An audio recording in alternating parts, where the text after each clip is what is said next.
Assalamualaikum warahmatullahi wabarakatuh. Jadi hari ini kita masih lagi belajar tajuk dalam bidang jawi iaitu ayat dan teks pendek. Okey, jadi hari ini kita akan belajar membaca, membina dan menulis ayat dan teks pendek. Okey, untuk hari ini kita akan belajar berkaitan dengan hidupan laut. Kita akan belajar berkaitan dengan hidupan laut.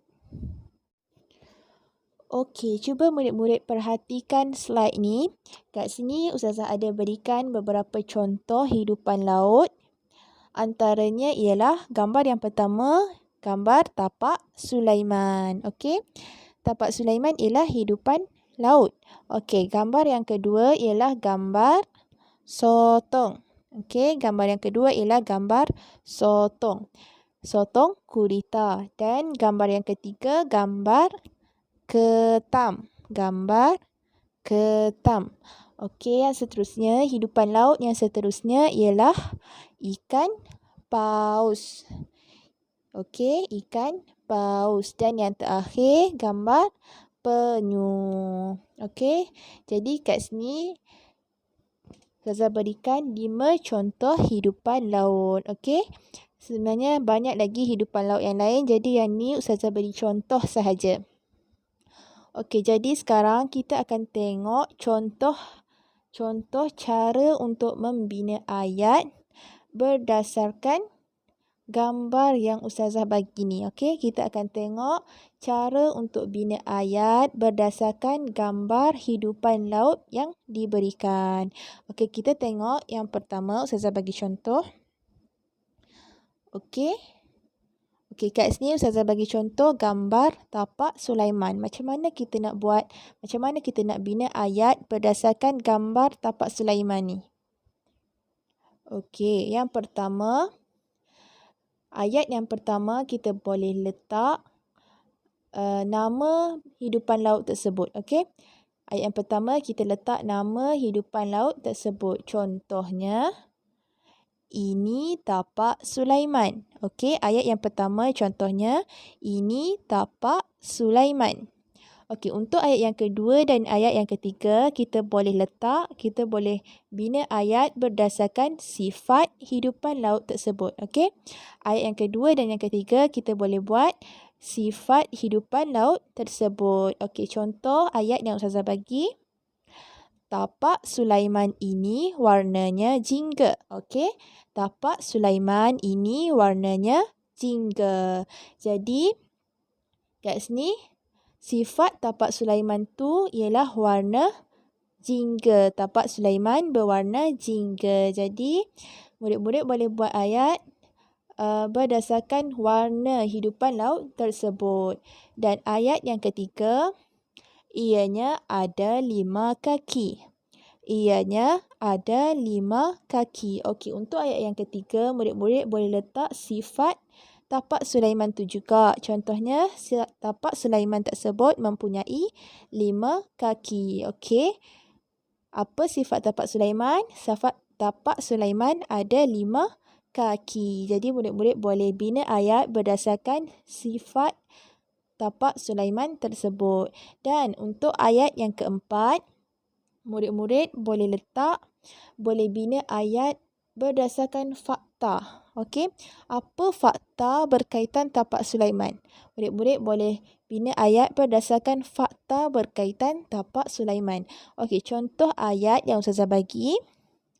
Tapak Sulaiman biasanya duduk di dasar laut. Okey, tapak Sulaiman biasanya duduk di dasar laut. Okey, jadi apa fakta berkaitan tapak Sulaiman? Okey, faktanya tapak Sulaiman duduk di dasar laut. Okey, jadi untuk bina ayat, kita nak buat ayat. Yang pertama, untuk ayat yang pertama, kita boleh letak nama hidupan laut tersebut. Okey, untuk ayat yang kedua dan yang ketiga, murid-murid boleh letak sifat hidupan laut tersebut. Dan untuk ayat yang keempat, murid-murid boleh letak fakta berkaitan hidupan laut tersebut. Okey, boleh faham tak? Kita tengok contoh yang kedua. Saya bagi contoh satu lagi. Okey, ni gambar sotong gurita. Okey, jadi kita nak buat ayat berdasarkan gambar sotong gurita ni. Okey, kita nak buat ayat berdasarkan gambar sotong gurita. Okey, ayat yang pertama macam yang Ustazah bagi tahu tadi, ayat yang pertama kita bina ayat, kita letak nama hidupan laut tersebut. Okey, jadi untuk ayat yang pertama, ini sotong gurita. Okey, ini sotong gurita. Okey, untuk ayat yang kedua dan yang ketiga, kita boleh bina ayat berdasarkan sifat sotong gurita. Okey, kita buat ayat berdasarkan sifat sotong gurita. Okey, contohnya, okey, sotong gurita ini warnanya biru. Okey, jadi kat sini Ustazah bagi gambar warna merah jambu kan, tapi ayat warnanya biru. Jadi okey, jadi ni contoh saja. Contohnya sotong gurita ini warnanya biru. Jadi sifat sotong gurita itu ialah warna biru, ataupun gambar yang Ustazah bagi tu warna merah jambu. Jadi murid-murid boleh buat ayat sotong gurita ini warnanya merah jambu. Okey? Tu sifat sotong gurita. Apa sifat sotong gurita? Warna merah jambu. Okey. Untuk ayat yang ketiga, ianya ada 6 kaki. Okey, untuk sifat sotong gurita, murid-murid boleh buat ayat berdasarkan bilangan kaki sotong gurita. Okey, sifatnya ianya ada 6 kaki. Okey, untuk ayat yang keempat, murid-murid boleh buat ayat berdasarkan fakta sotong gurita. Okey, apa fakta berkaitan sotong gurita? Faktanya, sotong gurita boleh mengeluarkan dakwat berwarna hitam. Okey, sotong gurita boleh mengeluarkan dakwat berwarna hitam. Okey, ini adalah fakta berkaitan dengan sotong gurita. Jadi ini adalah contoh ayat yang Ustazah bagi. Okey, kita tengok balik. Okey, kita tengok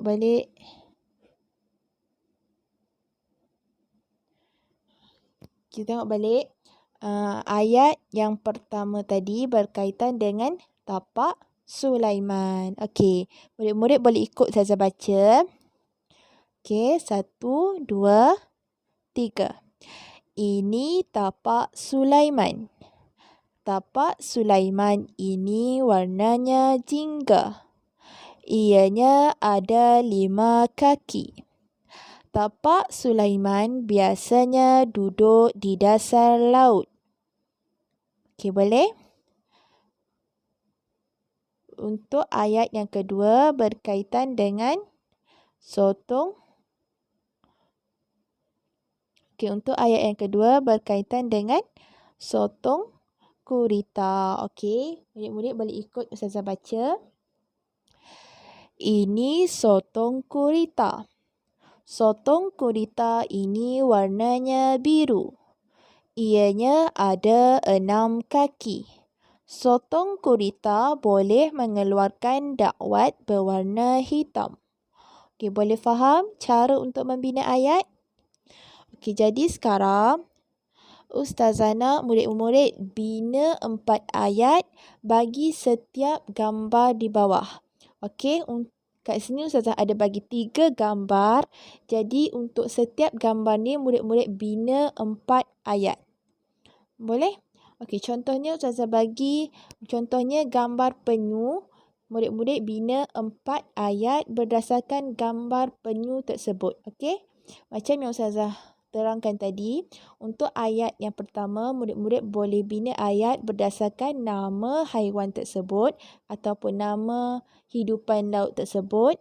Okey, untuk ayat yang kedua dan ayat yang ketiga, murid-murid boleh bina ayat berdasarkan sifat hidupan laut tersebut.